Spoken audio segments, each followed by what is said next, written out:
The Statesman. By Plato. Translated by Benjamin Jowett. Socrates. I owe you many thanks, indeed, Theodorus, for the acquaintance both of the Rhetetus and of the stranger. Theodorus. And in a little while, Socrates, you will owe me 3 times as many, when they have completed for you the delineation of the statesman and of the philosopher, as well as of the sophist. Socrates. Sophist, statesman, philosopher. O my dear Theodorus, do my ears truly witness that this is the estimate formed of them by the great calculator and geometrician? Theodorus. What do you mean, Socrates? Socrates. I mean that you rate them all at the same value, whereas they are really separated by an interval, which no geometrical ratio can express. Theodorus. By Ammon, the god of Siren, Socrates, that is a very fair hit, and shows that you have not forgotten your geometry. I will retaliate on you at some other time, but I must now ask the stranger, who will not, I hope, tire of his goodness to us, to proceed either with the statesman or with the philosopher, whichever he prefers. Stranger. That is my duty, Theodorus. Having begun I must go on, and not leave the work unfinished. But what shall be done with the Rhetetus? Theodorus. In what respect? Stranger. Shall we relieve him, and take his companion, the young Socrates, instead of him? What do you advise? Theodorus. Yes, give the other a turn, as you propose. The young always do better when they have intervals of rest. Socrates.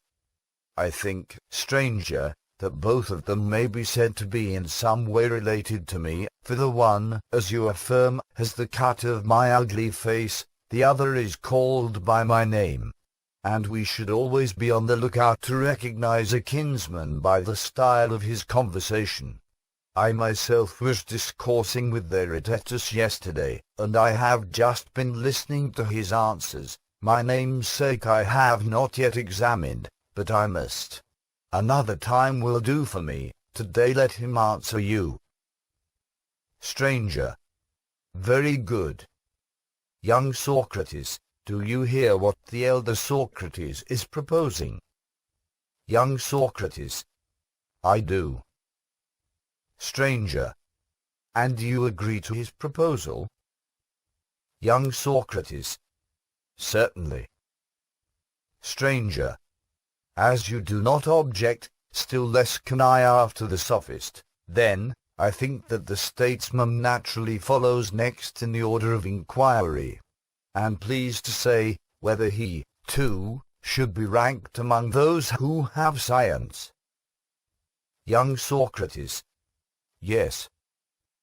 Stranger. Then the sciences must be divided as before. Young Socrates. I dare say. Stranger. But yet the division will not be the same. Young Socrates. How then? Stranger. They will be divided at some other point. Young Socrates. Yes. Stranger. Where shall we discover the path of the statesman? We must find and separate off, and set our seal upon this, and we will set the mark of another class upon all diverging paths. Thus the soul will conceive of all kinds of knowledge under 2 classes. Young Socrates. To find the path is your business, stranger, and not mine. Stranger. Yes, Socrates, but the discovery, when once made, must be yours as well as mine. Young Socrates. Very good. Stranger. Well, and are not arithmetic and certain other kindred arts merely abstract knowledge, wholly separated from action? Young Socrates. True. Stranger. But in the art of carpentering and all other handicrafts, the knowledge of the workman is merged in his work. He not only knows, but he also makes things which previously did not exist. Young Socrates. Certainly. Stranger. Then let us divide sciences in general into those which are practical and those which are purely intellectual. Young Socrates. Let us assume these two divisions of science, which is one whole. Stranger.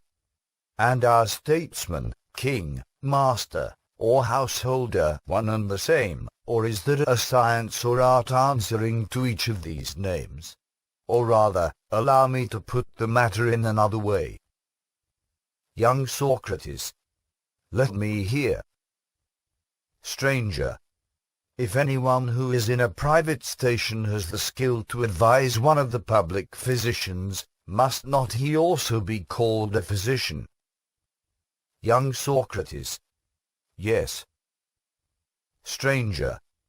And if anyone who is in a private station is able to advise the ruler of a country, may not he be said to have the knowledge which the ruler himself ought to have? Young Socrates. True. Stranger. But surely the science of a true king is royal science. Young Socrates. Yes. Stranger. And will not he who possesses this knowledge, whether he happens to be a ruler or a private man, when regarded only in reference to his art, be truly called royal? Young Socrates. He certainly ought to be. Stranger. And the householder and master are the same. Young Socrates. Of course. Stranger. Again, a large household may be compared to a small state. Will they differ at all, as far as government is concerned? Young Socrates. They will not. Stranger. Then, returning to the point which we were just now discussing, do we not clearly see that there is one science of all of them, and this science may be called either royal or political or economical? We will not quarrel with anyone about the name. Young Socrates. Certainly not. Stranger. This too is evident, that the king cannot do much with his hands, or with his whole body, towards the maintenance of his empire, compared with what he does by the intelligence and strength of his mind. Young Socrates. Clearly not.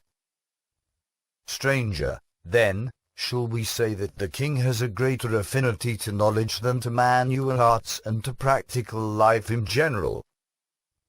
Young Socrates. Certainly he has.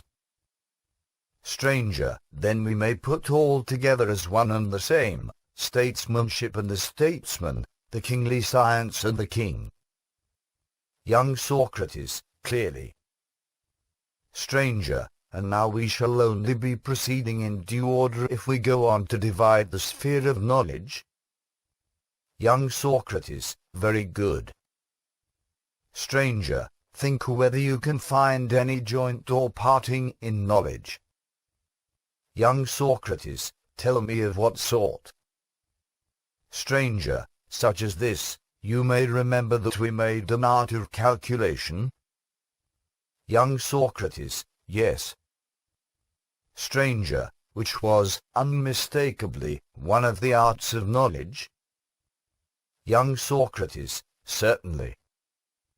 Stranger. And to this art of calculation which discerns the differences of numbers shall we assign any other function except to pass judgment on their differences? Young Socrates. How could we?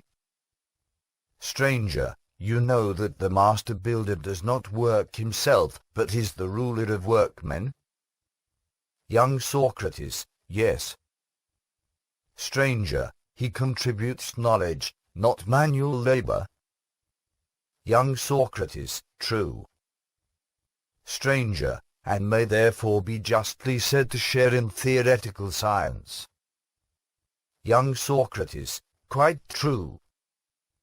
Stranger: But he ought not, like the calculator, to regard his functions as at an end when he has formed a judgment. He must assign to the individual workmen their appropriate task until they have completed the work. Young Socrates: True. Stranger: Are not all such sciences, no less than arithmetic and the like, subjects of pure knowledge, and is not the difference between the two classes that the one sort has the power of judging only, and the other of ruling as well? Young Socrates: That is evident. Stranger: May we not very properly say that of all knowledge there are two divisions, one which rules, and the other which judges? Young Socrates: I should think so. Stranger: And when men have anything to do in common, that they should be of one mind is surely a desirable thing? Young Socrates: Very true. Stranger: Then while we are at unity among ourselves, we need not mind about the fancies of others? Young Socrates: Certainly not. Stranger: And now, in which of these divisions shall we place the king? Is he a judge and a kind of spectator? Or shall we assign to him the art of command, for he is a ruler? Young Socrates: The latter, clearly. Stranger: Then we must see whether there is any mark of division in the art of command too. I am inclined to think that there is a distinction similar to that of manufacturer and retail dealer, which parts off the king from the herald. Young Socrates: How is this? Stranger: Why, does not the retailer receive and sell over again the productions of others, which have been sold before? Young Socrates: Certainly he does. Stranger: And is not the herald under command, and does he not receive orders, and in his turn give them to others? Young Socrates: Very true. Stranger: Then shall we mingle the kingly art in the same class with the art of the herald, the interpreter, the boatswain, the prophet, and the numerous kindred arts which exercise command, or, as in the preceding comparison we spoke of manufacturers, or sellers for themselves, and of retailers, seeing, too, that the class of supreme rulers, or rulers for themselves, is almost nameless? Shall we make a word following the same analogy, and refer kings to a supreme or ruling for self-science, leaving the rest to receive a name from someone else? For we are seeking the ruler, and our inquiry is not concerned with him who is not the ruler. Young Socrates: Very good. Stranger: Thus a very fair distinction has been attained between the man who gives his own commands, and him who gives another's. And now let us see if the supreme power allows of any further division. Young Socrates: By all means. Stranger: I think that it does, and please to assist me in making the division. Young Socrates: At what point? Stranger: May not all rulers be supposed to command for the sake of producing something? Young Socrates: Certainly. Stranger: Nor is there any difficulty in dividing the things produced into two classes. Young Socrates: How would you divide them? Stranger: Of the whole class, some have life and some are without life. Young Socrates: True. Stranger: And by the help of this distinction we may make, if we please, a subdivision of the section of knowledge which commands. Young Socrates: At what point? Stranger: One part may be set over the production of lifeless, the other of living objects, and in this way the whole will be divided. Young Socrates: Certainly. Stranger: The division, then, is complete, and now we may leave one half, and take up the other, which may also be divided into two. Young Socrates, which of the two halves do you mean? Stranger, of course that which exercises command about animals. For, surely, the royal science is not like that of a master workman, a science presiding over lifeless objects. The king has a nobler function, which is the management and control of living beings. Young Socrates, true.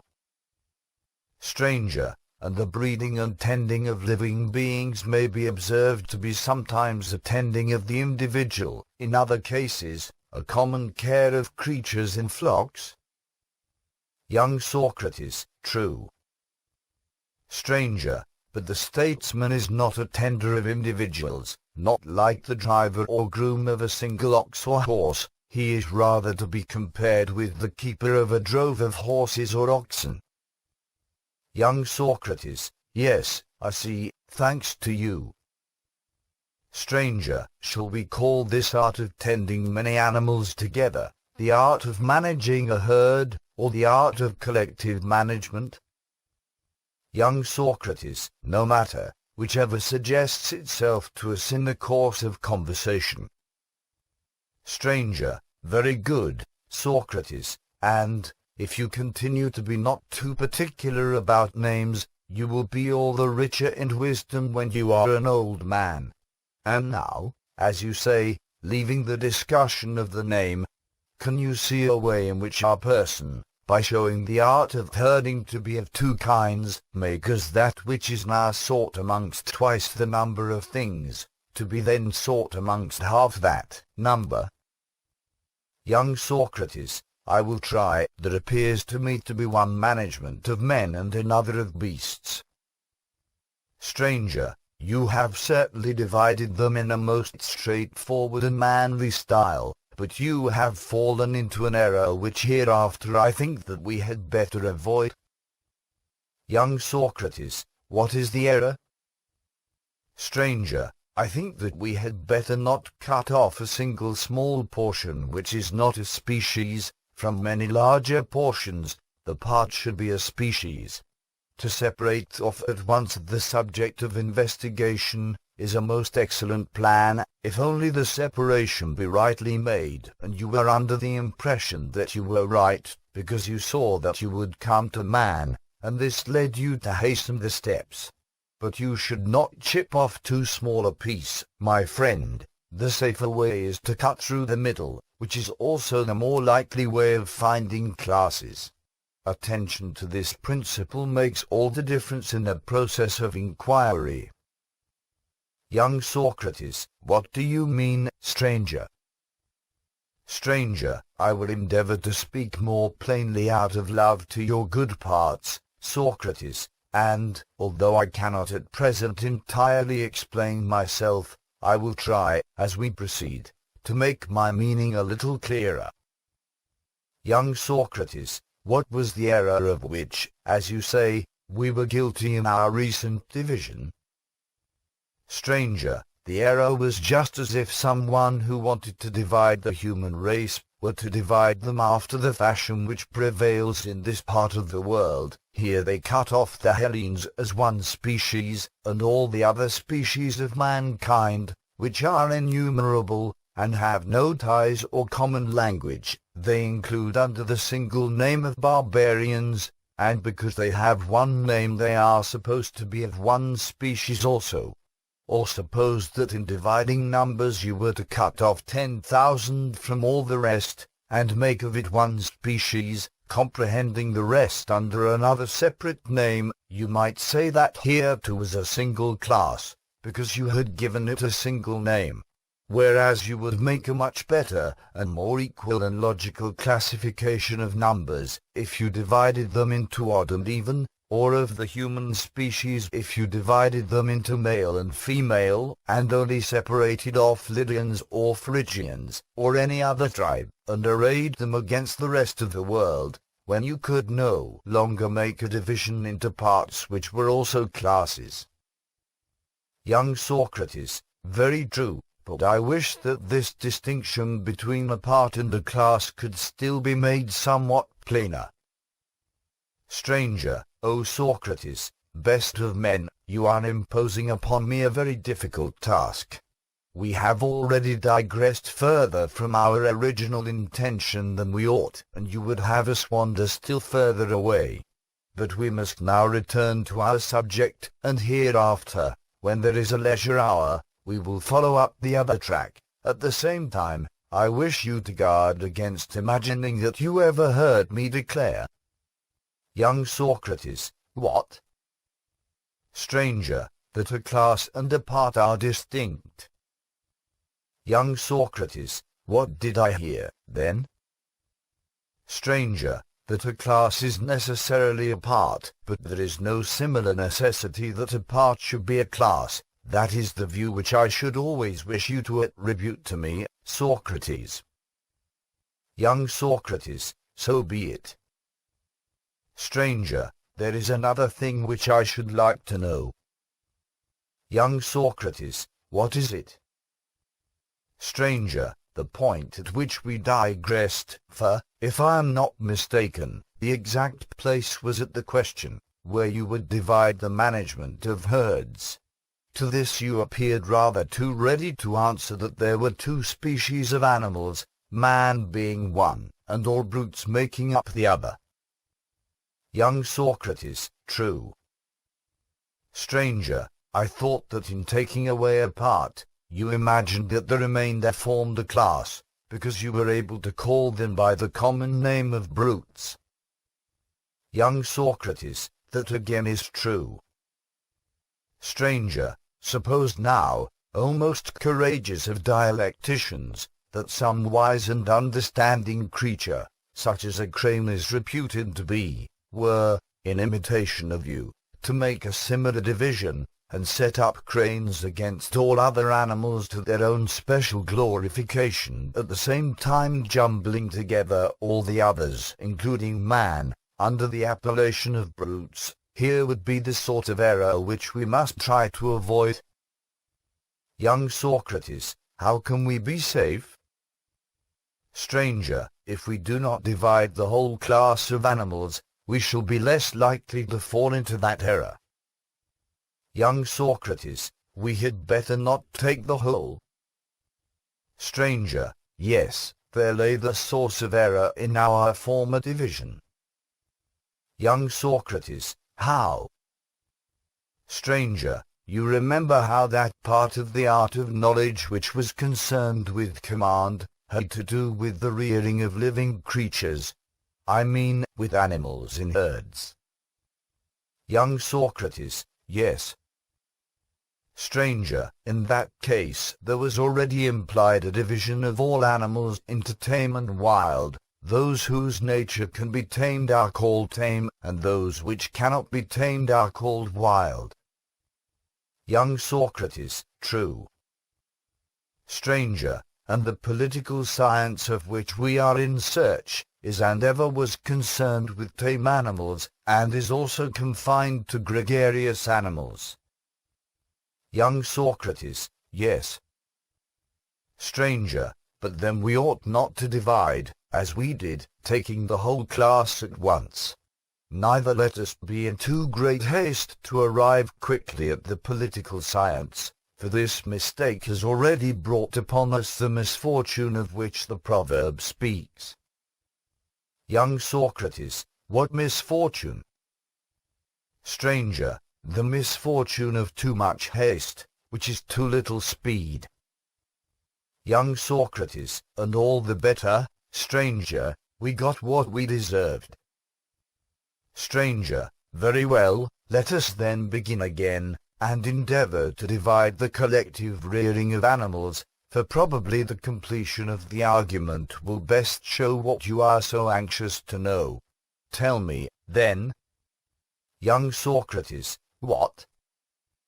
Stranger, have you ever heard, as you very likely may, for I do not suppose that you ever actually visited them, of the preserves of fishes in the Nile, and in the ponds of the great king, or you may have seen similar preserves in wells at home. Young Socrates, yes, to be sure, I have seen them, and I have often heard the others described. Stranger, and you may have heard also, and may have been assured by report, although you have not travelled in those regions, of nurseries of geese and cranes in the plains of Thessaly? Young Socrates, certainly.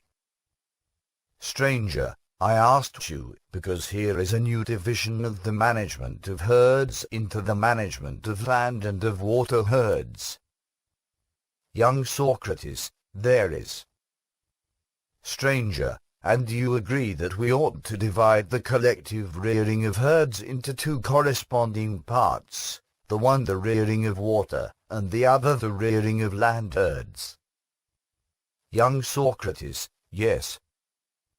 Stranger, there is surely no need to ask which of these two contains the royal art, for it is evident to everybody. Young Socrates, certainly. Stranger, anyone can divide the herds which feed on dry land? Young Socrates, how would you divide them? Stranger, I should distinguish between those which fly and those which walk. Young Socrates, most true. Stranger, and where shall we look for the political animal? Might not an idiot, so to speak, know that he is a pedestrian? Young Socrates, certainly. Stranger, the art of managing the walking animal is to be further divided, just as you might halve an even number. Young Socrates, clearly. Stranger, let me note that here appearing viewed two ways to that part or class which the argument aims at reaching, the one a speedier way, which cuts off a small portion and leaves a large, the other agrees better with the principle which we were laying down, that as far as we can we should divide in the middle, but it is longer. We can take either of them, whichever we please. Young Socrates, cannot we have both ways? Stranger, together? What a thing to ask! But, if you take them in turn, you clearly may. Young Socrates, then I should like to have them in turn. Stranger, there will be no difficulty, as we are near the end. If we had been at the beginning, or in the middle, I should have demurred to your request, but now, in accordance with your desire, let us begin with the longer way. While we are fresh, we shall get on better. And now attend to the division. Young Socrates, let me hear. Stranger, the tame walking herding animals are distributed by nature into two classes. Young Socrates, upon what principle? Stranger, the one grows horns, and the other is without horns. Young Socrates, clearly. Stranger, suppose that you divide the science which manages pedestrian animals into two corresponding parts, and define them, for if you try to invent names for them, you will find the intricacy too great. Young Socrates, how must I speak of them, then? Stranger, in this way, let the science of managing pedestrian animals be divided into two parts, and one part assigned to the horned herd, and the other to the herd that has no horns. Young Socrates, all that you say has been abundantly proved, and may therefore be assumed. Stranger, the king is clearly the shepherd of a polled herd, who have no horns. Young Socrates, that is evident.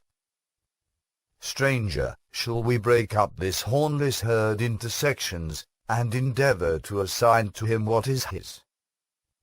Young Socrates, by all means. Stranger, shall we distinguish them by their having or not having cloven feet, or by their mixing or not mixing the breed? You know what I mean. Young Socrates, what? Stranger, I mean that horses and asses naturally breed from one another. Young Socrates, yes. Stranger, but the remainder of the hornless herd of tame animals will not mix the breed. Young Socrates, very true. Stranger, and of which is the statesman charge, of the mixed or of the unmixed race? Young Socrates, clearly of the unmixed. Stranger, I suppose that we must divide this again as before. Young Socrates, we must. Stranger, every tame and herding animal has now been split up, with the exception of 2 species, for I hardly think that dogs should be reckoned among gregarious animals. Young Socrates, certainly not, but how shall we divide the 2 remaining species? Stranger, there is a measure of difference which may be appropriately employed by you and the Rhetetus, who are students of geometry. Young Socrates, what is that? Stranger, the diameter, and, again, the diameter of a diameter. Young Socrates, what do you mean? Stranger, how does man walk but as a diameter whose power is 2 feet?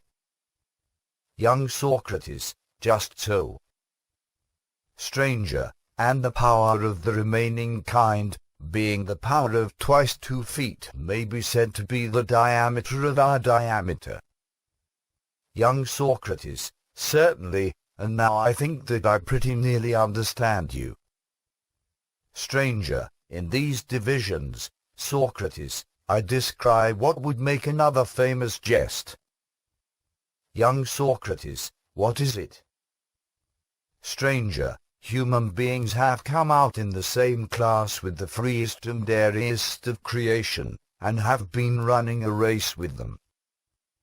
Young Socrates, I remark that very singular coincidence. Stranger, and would you not expect the slowest to arrive last? Young Socrates, indeed I should. Stranger, and there is a still more ridiculous consequence, that the king is found running about with the herd and in close competition with the bird-catcher, who of all mankind is most of an adept at the airy life. Footnote. Plato is here introducing a new subdivision, that is that of bipeds into men and birds. Others, however, refer the passage to the division into quadrupeds and bipeds, making pigs compete with human beings and the pig driver with the king. According to this explanation we must translate the words above, freest and airiest of creation, worthiest and laziest of creation. End footnote. Young Socrates, certainly. Stranger, then here, Socrates, is still clearer evidence of the truth of what was said in the inquiry about the sophist. Young Socrates, what? Stranger, that the dialectical method is no respecter of persons, and does not set the great above the small, but always arrives in her own way at the truest result. Young Socrates, clearly. Stranger, and now, I will not wait for you to ask, but will of my own accord take you by the shorter road to the definition of a king. Young Socrates, by all means. Stranger, I say that we should have begun at first by dividing land animals into biped and quadruped, and since the winged herd, and that alone, comes out in the same class with man, we should divide bipeds into those which have feathers and those which have not, and when they have been divided, and the art of the management of mankind is brought to light, the time will have come to produce our statesman and ruler, and set him like a charioteer in his place, and hand over to him the reins of state, for that too is a vocation which belongs to him. Young Socrates, very good, you have paid me the debt. I mean that you have completed the argument, and I suppose that you added the digression by way of interest. Stranger, then now, let us go back to the beginning, and join the links, which together make the definition of the name of the statesman's art. Young Socrates, by all means. Stranger, the science of pure knowledge had, as we said originally, a part which was the science of rule or command, and from this was derived another part, which was called command for self, on the analogy of selling for self. An important section of this was the management of living animals, and this again was further limited to the management of them in herds and again in herds of pedestrian animals. The chief division of the latter was the art of managing pedestrian animals which are without horns. This again has a part which could only be comprehended under one term by joining together three names: shepherding purebred animals. The only further subdivision is the art of man-herding. This has to do with bipeds, and is what we were seeking after, and have now found, being at once the royal and political. Young Socrates, to be sure. Stranger, and do you think, Socrates, that we really have done as you say? Young Socrates, what? Stranger, do you think, I mean, that we have really fulfilled our intention? There has been a sort of discussion, and yet the investigation seems to me not to be perfectly worked out. This is where the inquiry fails. Young Socrates, I do not understand. Stranger, I will try to make the thought, which is at this moment present in my mind, clearer to us both. Young Socrates, let me hear. Stranger, there were many arts of shepherding, and one of them was the political, which had the charge of one particular herd. Young Socrates, yes. Stranger, and this the argument defined to be the art of rearing, not horses or other brutes, but the art of rearing man collectively. Young Socrates, true. Stranger, note, however, a difference which distinguishes the king from all other shepherds. Young Socrates, to what do you refer? Stranger, I want to ask whether any one of the other herdsmen has a rival who professes and claims to share with him in the management of the herd. Young Socrates, what do you mean? Stranger, I mean to say that merchants, husbandmen, providers of food, and also training masters and physicians, will all contend with the herdsmen of humanity, whom we call statesmen, declaring that they themselves have the care of rearing or managing mankind, and that they rear not only the common herd, but also the rulers themselves. Young Socrates, are they not right in saying so? Stranger, very likely they may be, and we will consider their claim. But we are certain of this, that no one will raise a similar claim as against the herdsman, who is allowed on all hands to be the sole and only feeder and physician of his herd. He is also their matchmaker and account-sure. No one else knows that department of science. And he is their merry-maker and musician, as far as their nature is susceptible of such influences, and no one can console and soothe his own herd better than he can, either with the natural tones of his voice or with instruments. And the same may be said of tenders of animals in general. Young Socrates, very true. Stranger, but if this is as you say, can our argument about the king be true and unimpeachable? Were we right in selecting him out of 10,000 other claimants to be the shepherd and rearer of the human flock? Young Socrates, surely not.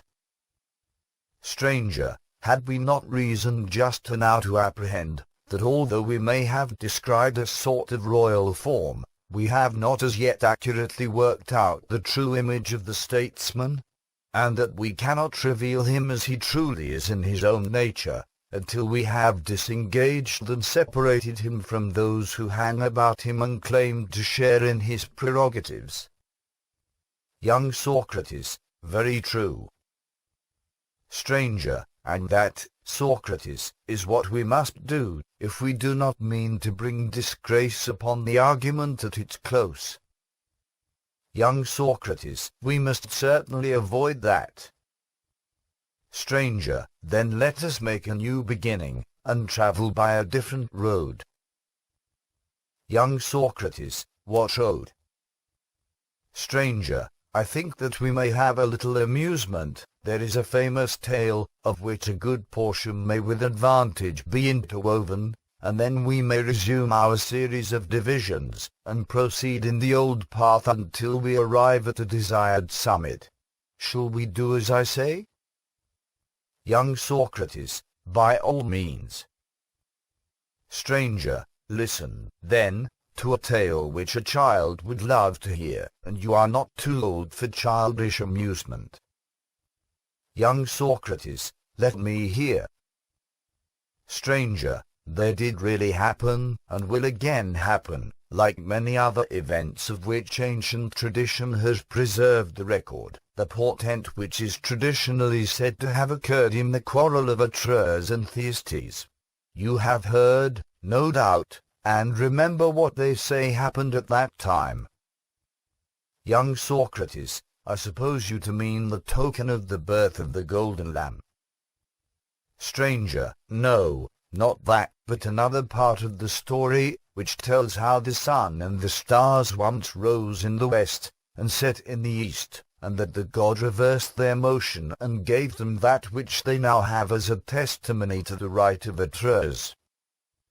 Young Socrates, yes, there is that legend also. Stranger, again, we have been often told of the reign of Kronos. Young Socrates, yes, very often. Stranger, did you ever hear that the men of former times were earth-born, and not begotten of one another? Young Socrates, yes, that is another old tradition.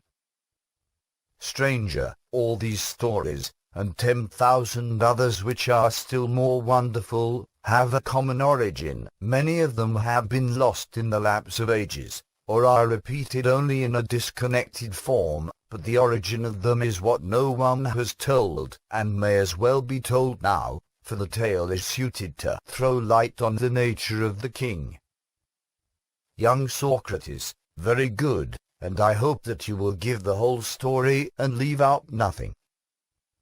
Stranger, listen, then. There is a time when God himself guides and helps to roll the world in its course, and there is a time, on the completion of a certain cycle, when he lets go, and the world being a living creature, and having originally received intelligence from its author and creator, turns about and by an inherent necessity revolves in the opposite direction. Young Socrates, why is that?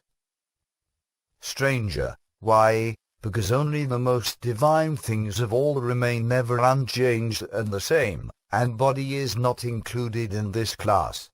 Heaven and the universe, as we have termed them, although they have been endowed by the Creator with many glories, partake of a bodily nature, and therefore cannot be entirely free from perturbation. But their motion is, as far as possible, single and in the same place, and of the same kind, and is therefore only subject to a reversal, which is the least alteration possible. For the Lord of all moving things is alone able to move of himself, and to think that he moves them at one time in one direction and at another time in another is blasphemy.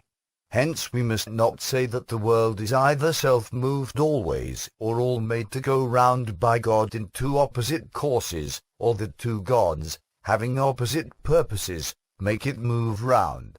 But as I have already said, and this is the only remaining alternative, the world is guided at one time by an external power which is divine and receives fresh life and immortality from the renewing hand of the Creator, and again, when let go, moves spontaneously, being set free at such a time as to have, during infinite cycles of years, a reverse movement. This is due to its perfect balance, to its vast size, and to the fact that it turns on the smallest pivot.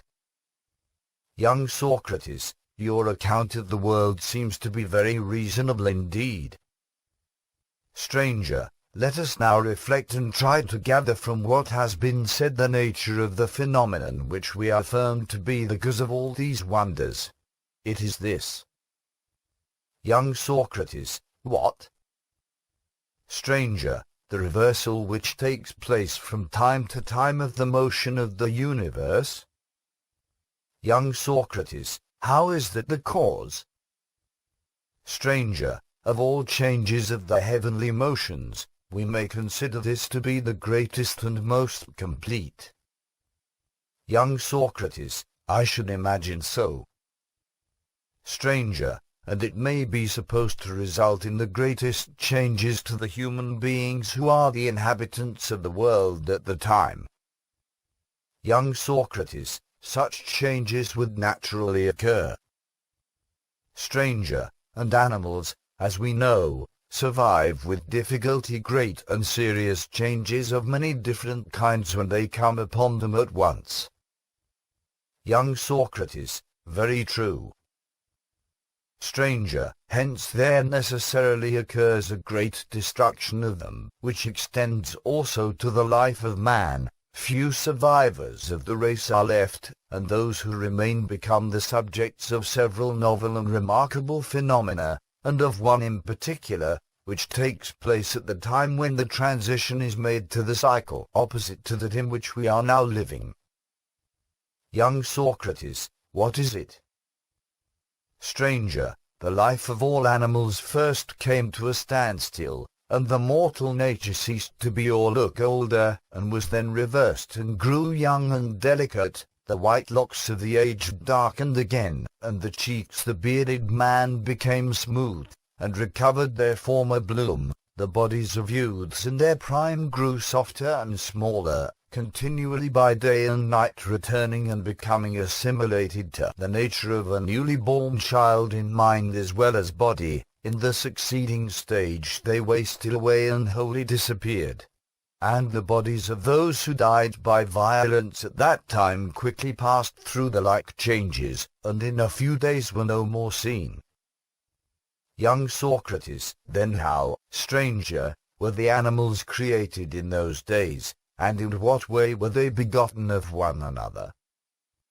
Stranger, it is evident, Socrates, that there was no such thing in the then order of nature as the procreation of animals from one another. The earth-born race, of which we hear in story, was the one which existed in those days. They rose again from the ground, and of this tradition, which is nowadays often unduly discredited, our ancestors, who were nearest in point of time to the end of the last period and came into being at the beginning of this, are to us the heralds.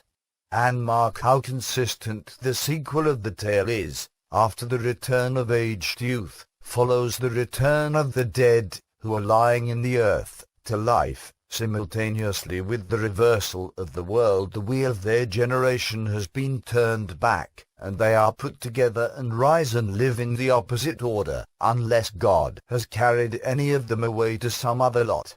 According to this tradition they of necessity sprang from the earth and have the name of earth-born, and so the above legend clings to them.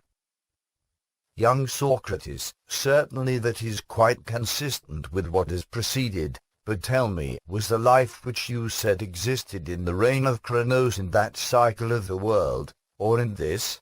For the change in the course of the stars and the sun must have occurred in both.